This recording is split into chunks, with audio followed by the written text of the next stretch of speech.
In the archives of the Iowa State Historical Society, photographic historian Dr. Helen Morrison was cataloging a collection of 19th century family portraits when she discovered an image that would lead her into one of the most poignant mysteries of Victorian-era photography. The portrait, dated September 1878, showed three children from what appeared to be a prosperous farming family, posed in the formal manner typical of rural American photography of that era. The children, identified on the photograph's backing as the Whitman children, Mary, age 12, Samuel, age 9, and little Emma, age 6, September 15, 1878, were arranged in a classic sibling composition. Mary, the eldest, stood behind her younger siblings with a protective hand on Samuel's shoulder. Samuel sat in the center, his serious expression reflecting the solemnity expected of children during long photographic exposures. Little Emma, the youngest, was positioned slightly to the side, her small hands folded neatly in her lap. The setting appeared to be the front parlor of a well-appointed farmhouse, with lace curtains visible in the background and what looked like the family's best furniture arranged to create an appropriate backdrop. The children were dressed in their finest clothing. Mary in a dark wool dress with white lace collar, Samuel in a formal suit with short pants, and Emma in a white dress with intricate embroidery that suggested the family's comfortable financial circumstances. At first glance, the portrait seemed unremarkable, representing the kind of formal family documentation that was becoming increasingly common as photography became more accessible to rural American families. However, as Dr. Morrison examined the image more closely, she began to notice subtle details that seemed inconsistent with a typical family portrait. The lighting in the photograph appeared uneven, with one of the children seeming to be illuminated differently than the others. More puzzling was the positioning of the children themselves. While Mary and Samuel appeared naturally posed, Emma's position seemed somehow artificial, as if she'd been carefully arranged rather than simply posed. Her expression, unlike her siblings, showed no signs of the slight movement blur that was common in children's portraits, due to the long exposure times required by 1878 photography technology. Most intriguingly, Emma appeared to be extraordinarily still and peaceful, almost unnaturally so for a 6-year-old child who would have had to remain motionless for the several minutes required for a proper exposure. Her eyes, while open and directed toward the camera, had a quality that Dr. Morrison found difficult to define, but deeply unsettling. The photograph's backing contained additional information that made Dr. Morrison pause. In loving memory of our dear children, the Whitman family, Cedar County, Iowa. The phrase "in loving memory" was commonly associated with memorial photography, yet all three children appeared to be alive and well in the image. To understand the significance of the unusual elements she had observed in the Whitman family portrait, Dr. Morrison immersed herself in research about photographic practices and family traditions in rural Iowa during the 1870s. What she discovered revealed a world where death was a constant presence, and families developed elaborate rituals to preserve memories of lost loved ones. Rural Iowa in 1878 represented the heart of America's agricultural expansion, where farming families had established thriving communities across the fertile prairie lands. However, life on these farms was also marked by significant hardships, including limited access to medical care, harsh weather conditions, and the constant threat of diseases that could devastate entire families, particularly affecting the most vulnerable members, children and the elderly. Infant and child mortality rates in rural America during the 1870s were staggeringly high by modern standards, with approximately 1 in 4 children dying before reaching their 5th birthday. Common killers included diphtheria, scarlet fever, typhoid, and whooping cough, diseases that spread rapidly through communities and against which there were few effective treatments. These harsh realities had led farming families to develop coping mechanisms that might seem unusual to modern observers, but were considered normal and necessary parts of 19th century family life. One of the most important of these traditions was the creation of memorial portraits that would preserve the memory of deceased family members for future generations. Dr. Morrison's research revealed that post-mortem photography had become an established practice in rural America by the 1870s, representing often the only opportunity for families to obtain a photograph of a deceased loved one. Professional. Photographers would travel from town to town, offering services that included not only portraits of living family members, but also memorial photographs that could be taken hours or even days after death. The techniques used in post-mortem photography were sophisticated and designed to create images where deceased subjects appeared peaceful and lifelike. Photographers used specialized poses, careful lighting, and sometimes even painting techniques to add color to the subject's cheeks and lips, creating the illusion of sleep rather than death.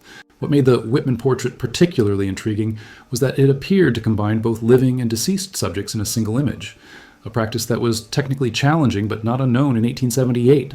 Such composite portraits required advanced photographic techniques and considerable skill to create convincing results, that would provide comfort to grieving families. Dr. Morrison consulted with Dr. James Peterson, a specialist in 19th century photographic techniques, to understand how photographers of the 1870s could have created a portrait that included both living and deceased subjects. What they discovered revealed the remarkable skill and compassion of Victorian-era photographers who served grieving families. The creation of composite memorial portraits required a combination of technical expertise and artistic sensitivity that represented the highest level of photographic craftsmanship available in 1878. Photographers who specialized in this work had developed techniques that could seamlessly blend images taken at different times or under different circumstances to create a single portrait that appeared completely natural.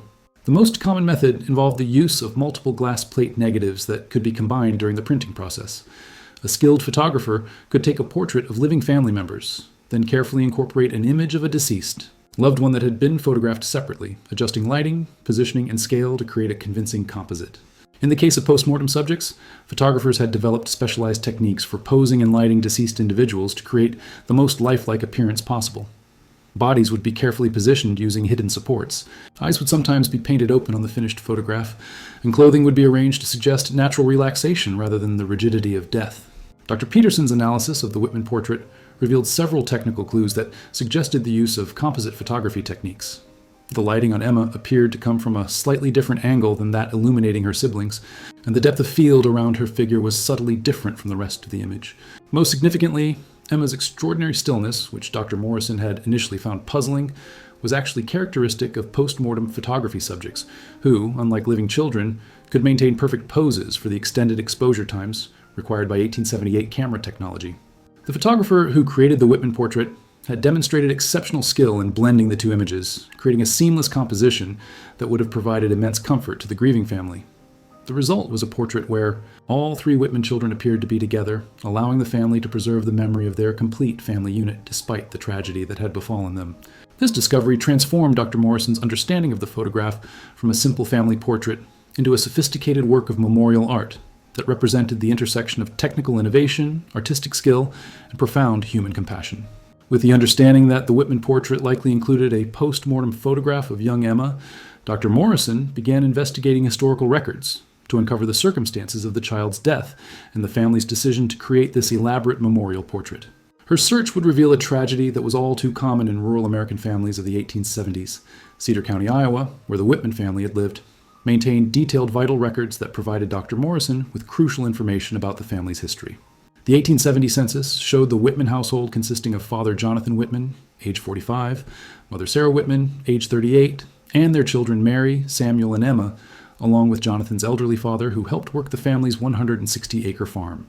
Property records indicated that Jonathan had established his farm in 1865, shortly after returning from service in the Civil War. The family had apparently prospered, gradually expanding their land holdings and building a substantial two-story farmhouse that was considered one of the finest residences in their township. However, Dr. Morrison's investigation also revealed the tragedy that had struck the Whitman family in the summer of 1878. Death records from the Cedar County Courthouse showed that Emma Whitman had died on August 23, 1878, at the age of 6 years and 4 months. The cause of death was listed as fever, a common designation for various illnesses that medical science of the era could not precisely identify or treat. Further research into local newspaper archives provided additional details about Emma's illness and death. The Cedar Rapids Gazette had published a brief notice stating, "The community mourns the loss of little Emma Whitman, beloved daughter of Jonathan and Sarah Whitman of Liberty Township, who passed to her eternal rest after a brief but severe illness. The child was known for her sweet disposition and bright intelligence." Dr. Morrison also discovered that Emma's death had occurred during a particularly difficult period for Cedar County families. The summer of 1878 had seen an outbreak of what local doctors called summer fever, likely a form of typhoid or dysentery, that had claimed the lives of several children in the area. Limited medical knowledge and the isolation of rural families had made it difficult to prevent the spread of such diseases. The timing of Emma's death in late August, followed by the creation of the memorial portrait in mid-September, suggested that the Whitman family had made the decision to commission the composite photograph as part of their mourning process. This would have been an expensive undertaking for a farming family, indicating the depth of their grief and their desire to preserve Emma's memory alongside her living siblings. Dr. Morrison's investigation into the creation of the Whitman Memorial portrait led her to discover the identity of the photographer responsible for this remarkable work. Albert Miller, a German immigrant who had established himself as one of Iowa's most skilled practitioners of memorial photography during the 1870s. Muller had arrived in Iowa in 1867, bringing with him photographic training he had received in Germany and a deep understanding of the technical challenges involved in post-mortem photography.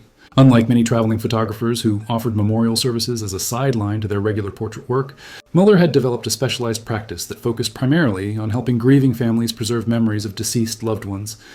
Records from Muller's photography business, preserved in the State Historical Society archives, revealed that he had developed an extensive network throughout eastern Iowa, with local undertakers and clergy referring bereaved families to his services. His reputation for sensitivity and technical excellence had made him the photographer of choice for families facing the loss of children. Miller's business ledger contained detailed records of his work with the Whitman family, providing Dr. Morrison with unprecedented insight into the creation of their memorial portrait.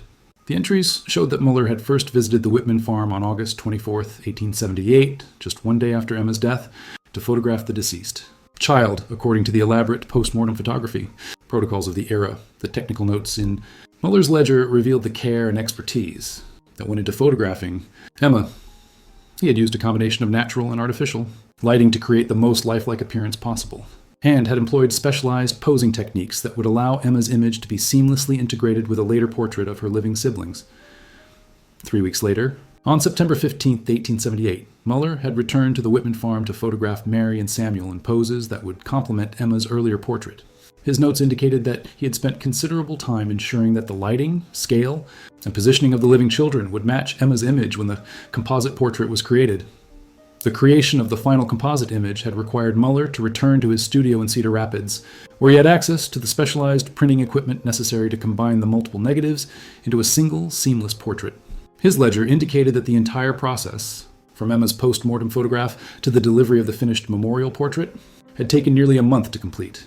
The cost of Muller's services, $25, equivalent to nearly $600 in today's currency, represented a significant expense for a farming family, but the Whitmans had apparently considered it a necessary investment in preserving their daughter's memory and maintaining their family's unity even in death.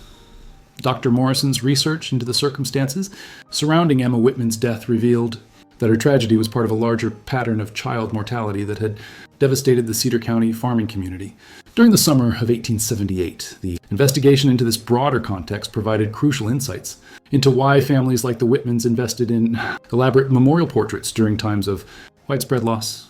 Local church records from the Liberty Township Methodist Church, where the Whitman family were active members, documented a heartbreaking series of child deaths that had occurred between July and September 1878. Pastor David Williams had recorded in his journal the loss of 11 children, ranging in age from 6 months to 12 years, all victims of what he described as the fever that has brought such sorrow to our community. The epidemic that claimed Emma's life had apparently begun in late June 1878, possibly introduced by travelers passing through the area or by contaminated water sources during an unusually hot and dry summer. Without understanding of germ theory or effective treatments for infectious diseases, the farming families of Cedar County had been helpless to prevent the spread of illness among their children.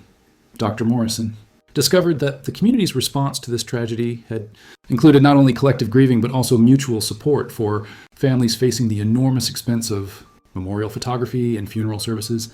Church records indicated that community members had contributed to a fund that helped families like the Whitmans afford the services of photographers like Albert Miller. The creation of elaborate memorial portraits during this period served multiple purposes beyond simple remembrance. In communities where child death was common, these photographs provided evidence that each lost child had been valued and mourned, serving as a form of social validation of the family's grief and the child's importance to the community. The portraits also served practical purposes in an era before widespread literacy, providing visual records that could be passed down through generations and shared with distant relatives who might never have met the deceased children. For families like the Whitmans, who had relatives in other states, the memorial portrait would serve as the primary way of introducing Emma to future family members. Most importantly, composite portraits that showed deceased children alongside their living siblings helped families maintain a sense of completeness and continuity despite their loss.